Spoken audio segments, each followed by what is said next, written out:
So, when we talk about energy, we're only going to really concentrate on two different types of energy. Now, inside the energy, inside each one of these, kinetic and potential, there are different forms of kinetic and there are different forms of potential. For kinetic, we have this vibrational kinetic energy, we have a rotational kinetic energy, and we have a linear kinetic energy.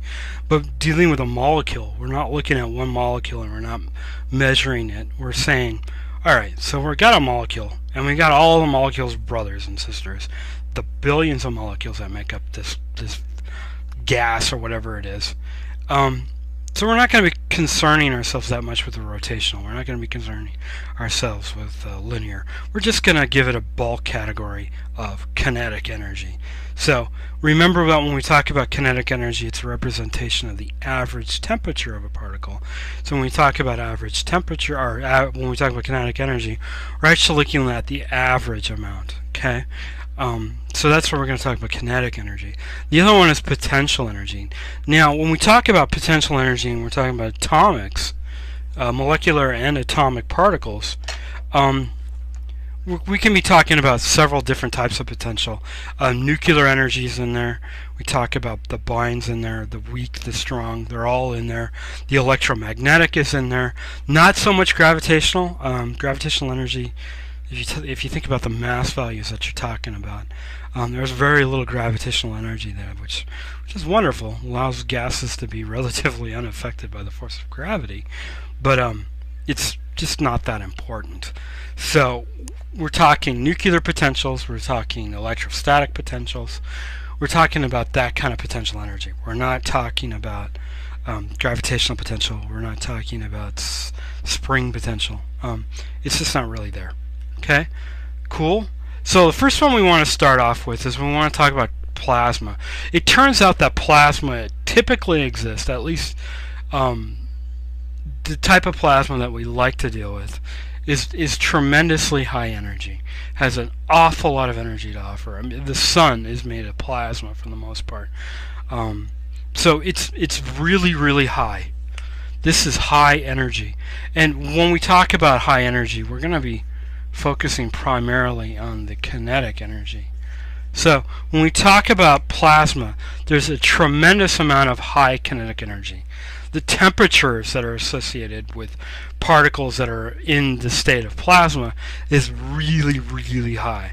And that's why some people are talking about the next generations of artillery as being a plasma-based weapon.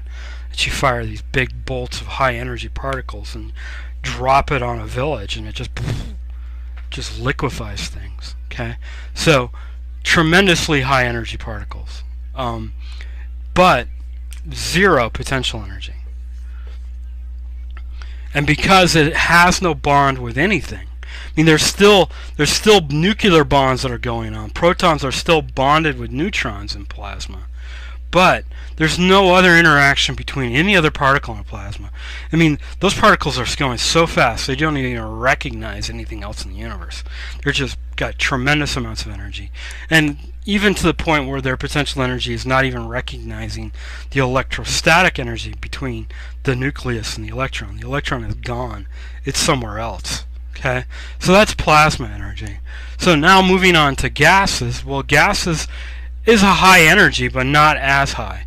It's one step below the high energy system. Gases have less kinetic energy. They don't reach temperatures like you get with plasma.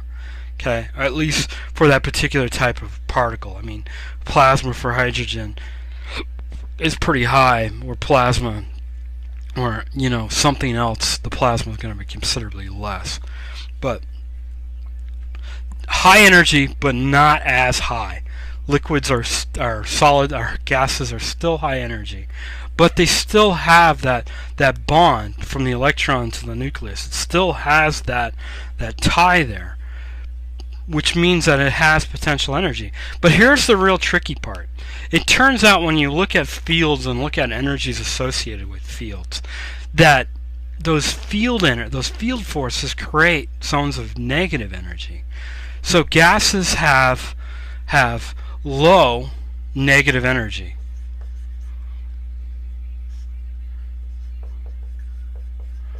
Okay?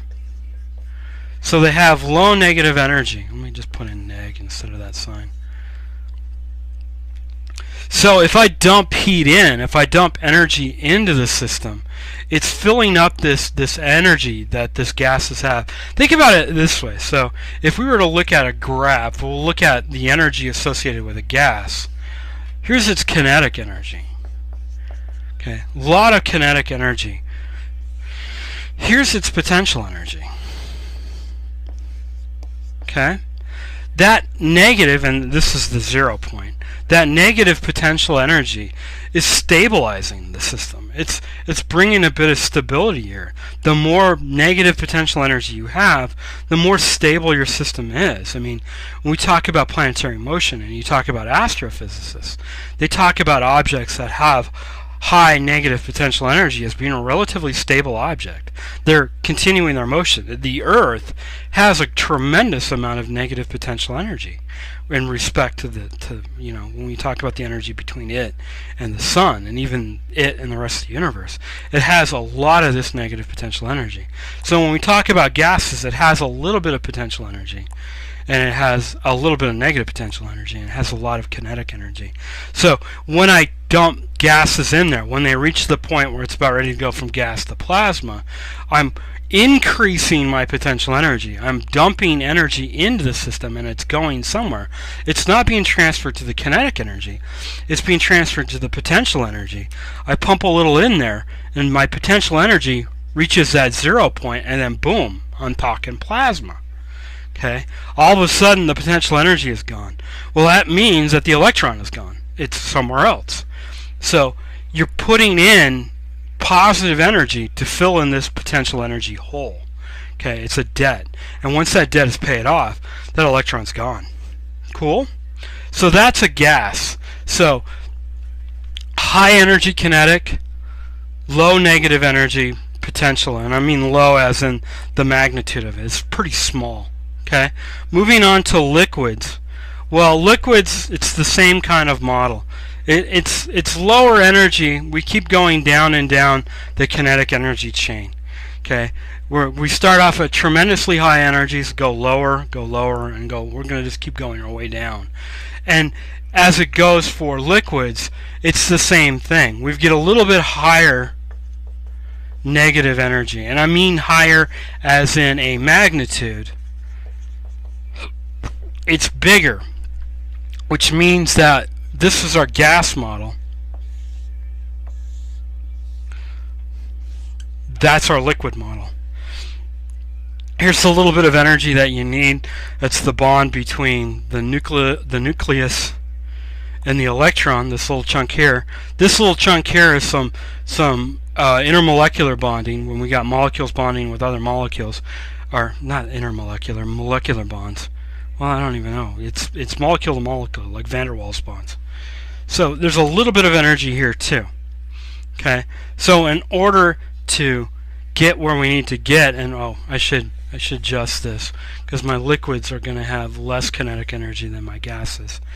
So when we get to this, when we start dumping energy into the system, what we end up doing is we end up increasing the kinetic energy first, because it's the easiest way to express energy. So once that kinetic energy has reached its maximum point, it starts filling in the potential energy. Okay? Cool? So if we had a gas at this state, and I should erase this, so we have a gas that has this much kinetic energy, it needs to fill in this window first, which is in effect raising the temperature, because kinetic energy is a representation of the average kinetic energy. So I'm pumping in energy here to increase the kinetic energy of the whatever it is, the gas, to the point where it fills up what it needs for the kinetic energy, and then it starts filling up the potentials.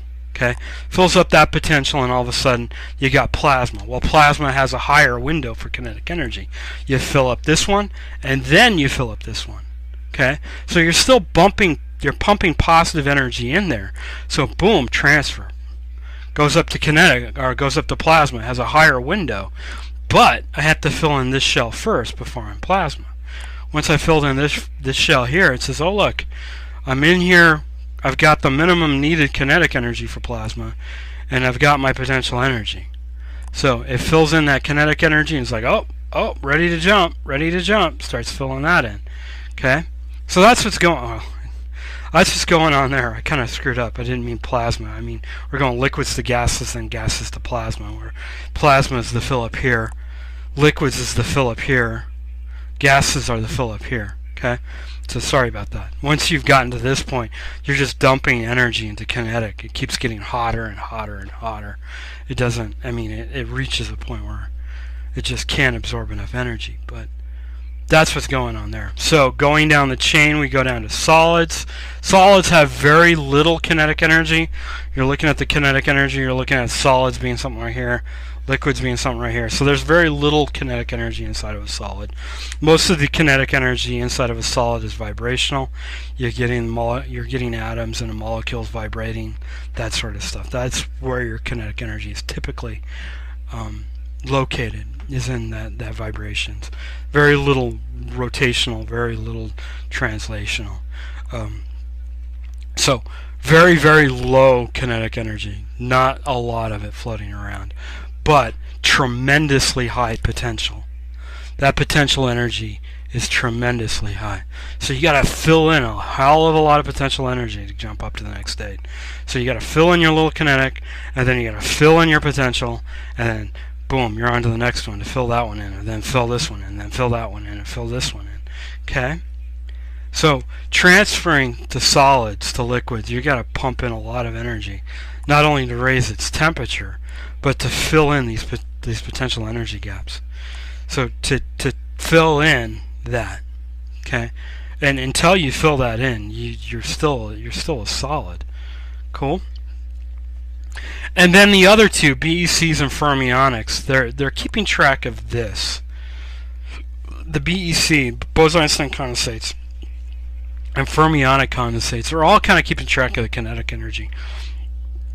When that kinetic energy is just a hair above zero, you can have things like BEC being created, which is kind of interesting, because what that really means is that for every solid, for every liquid, for every gas, there's a particular value of the amount of energy that it can store. It's got that heat capacity associated before it starts transforming to the next thing.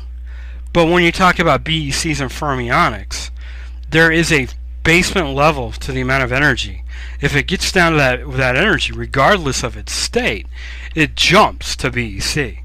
So you can have a gas that once you reduce it to a point, it simply jumps to BEC. That's why things like hydrogen is very difficult to turn it into a solid, because hydrogen wants to jump to BEC. Because you got it down to such a small energy level, so you're not going to walk around a block of frozen hydrogen. You're going to be walking around with a block of BEC, because it'll jump from that gas to Bose-Einstein condensates. It's that basement level. It says, all right, you've reached this number, this magical number, wherever this is, you're now a Bose-Einstein condensate. Now, Bose-Einstein condensates only happen to particular types of particles, and that's why people tend to throw it out there as not necessarily a phase of matter, because not every piece of matter can achieve a BEC. Just like not every phase of matter can form fermionic condensates. But they are phases of matter in that they have their own properties that separate it from everything else. And every particle can achieve this. Every particle is either a boson or a fermion. So everything can achieve it, and that's why it is a phase of matter. Okay? Cool? So that's a quick rundown of the energy states. That's a quick rundown of how energies and this transition from one state to another happens. First of all, you pump in energy, and it increases the kinetic energy until it reaches that threshold. It reaches this point where it's like, all right, as a solid, this is how much kinetic energy I can take. Once I pumped in that much kinetic energy, I start filling in the potential energy. I start increasing that potential energy to the point where it's like, all right, now that I've achieved what I needed for kinetic energy and achieved what I needed for potential energy, I can move on to the next state. So when I move on to the next state, it fills in that kinetic energy first, and then increases the potential energy to a point. Now, when we're increasing the potential energy, we're approaching zero. We've got that negative potential energy that we have to overcome in order to reach zero. Once we reach zero, we're talking plasma. Okay? That's why plasma is zero. Cool. So there's energy transitions.